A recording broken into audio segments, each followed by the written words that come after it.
As you can see from the previews, I'm kind of fond of the stock interior on this car. Despite the heavy use of carbon on the exterior, there's going to be zero carbon on the interior. Now the real one has very little carbon. It's more just little bitty accents on the dash and the door panels. At this scale, you're not even going to be able to notice it's gone.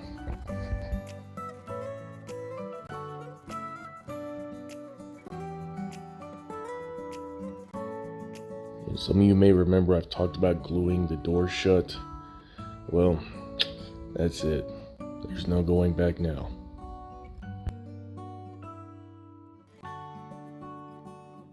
So I'm going to start with installing as much as I can to get anything into their main assemblies, just to make painting a little bit easier.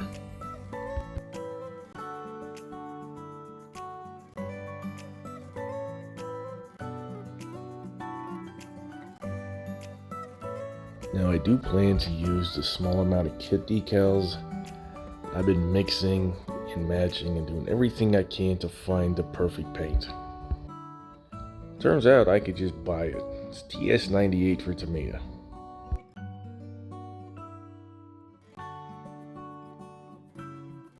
Now really the only parts that are orange are the stripes on the seat, the interior of the door panels, and some bits on the dash. So I'm going to give those parts a quick once over with the paint, 2 coats, then I'm going to let it dry for a few hours because I am going to be masking it off.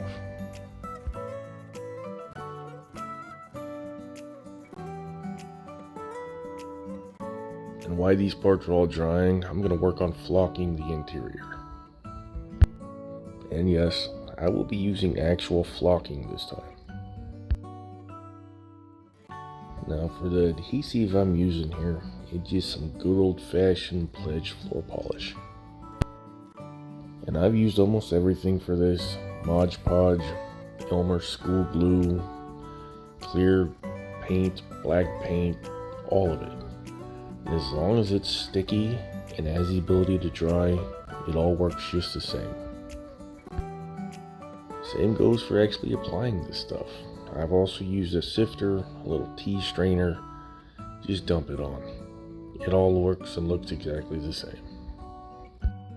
The only advice I can offer that does seem to work in sections. Don't do the whole thing all in one go.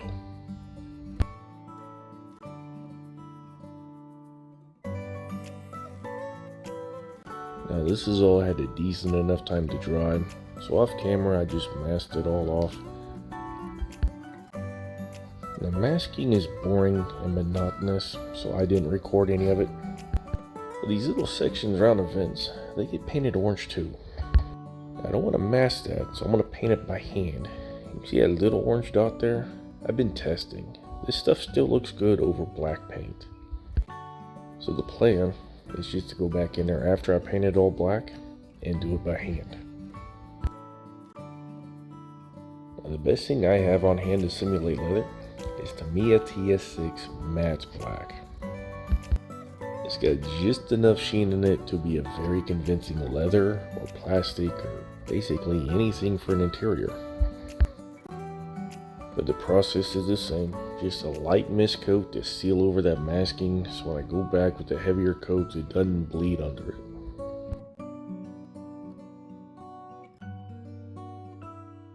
I got a little impatient and I touched it. Right there's a fingerprint. But as it turns out, that's probably the best spot for a fingerprint because you can't see it. I do know that some of you guys like watching me peel off masking tape almost as much as I do, so I left some of that in for y'all.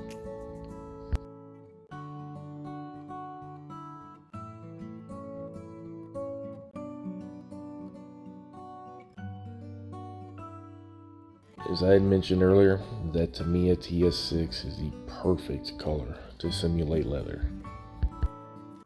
It contrasts that orange very well. I guess it's time for some more decals.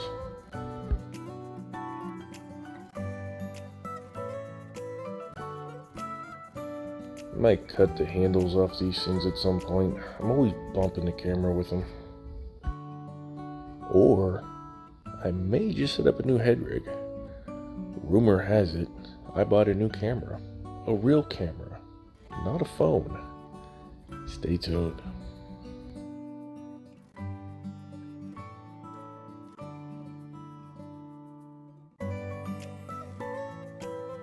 Now the paint scheme did not call for a red stripe on the, whatever you call that thing, the steering wheel.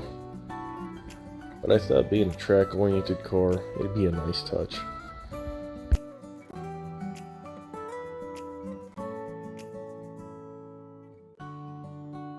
Oh yeah, you may have noticed I've done a lot of hand painting off camera. You guys know that with the rig I have set up now, I have zero depth perception. So all the fine detail and hand painting I do off camera.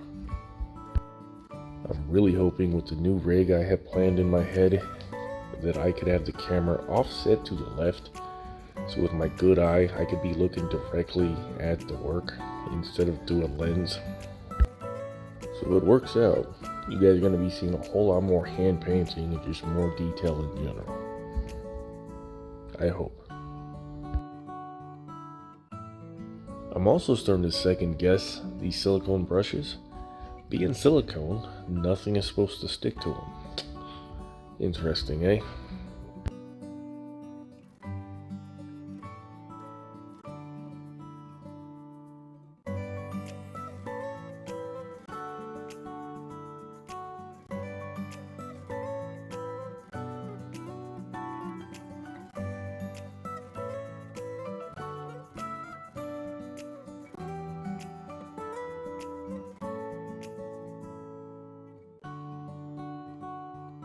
Now from here, it's just going to be me assembling all these parts.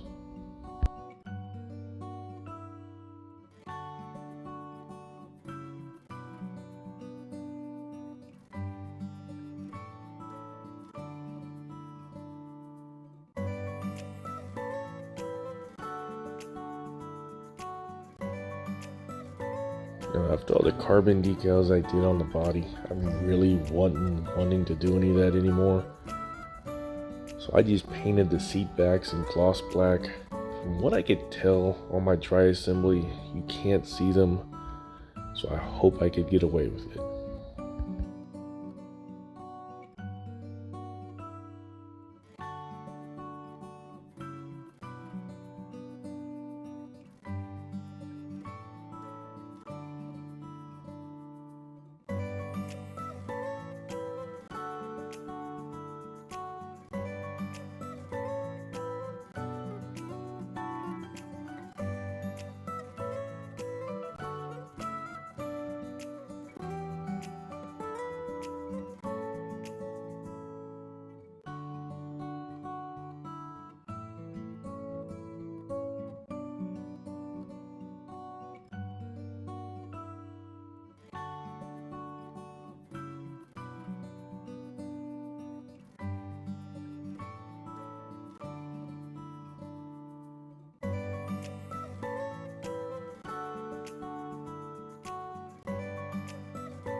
Oh, how can this be? This one slipped through without me editing out the sound. I don't know if you guys could hear that, but the way my rig is set up, it's right in front of my nose, so all you can hear is me breathing.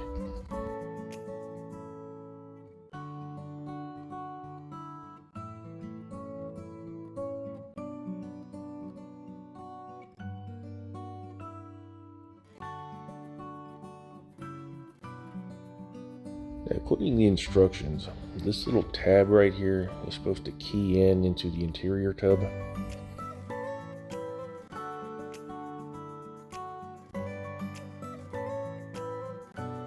I am really thinking, or at least hoping, that it'll actually stay in place a little bit better once I start using some glue. But during all my test fitting and the study of the instructions, I think I'm going to try something here. I'm going to deviate from the instructions. Looking at this, there's little 2 tabs on each edge and a little lip right there.